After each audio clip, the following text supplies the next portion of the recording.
Alô, seres humanos. Aqui quem fala é o Pre-Games pra você.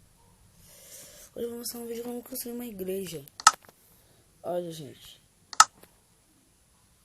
Muito básico que vocês vão precisar. Ó, deixa eu dessa casa aqui pra me mostrar. Olha o que vocês pegam. Vocês pegam vidro.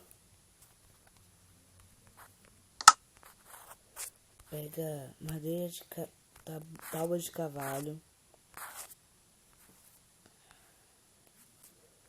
Pega broco de caldo. Esse negócio aí, eu não sei o nome.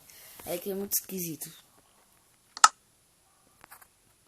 Você pega uma jarrinha, uma florzinha vermelhinha, pode ser.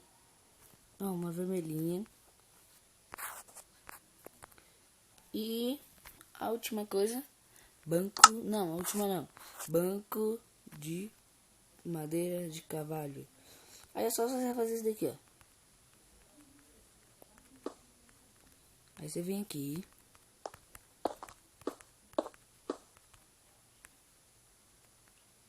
Aí você faz assim, ó.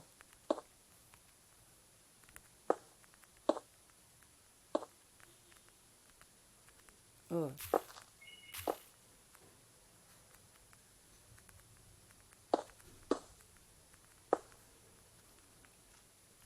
Depois você vem aqui.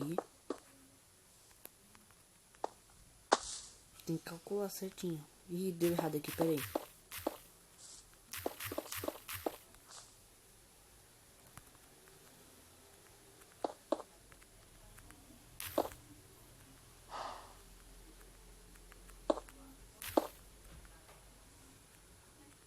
Aí você faz assim, gente. Gente, desculpa, que eu não sou muito de falar, sabe?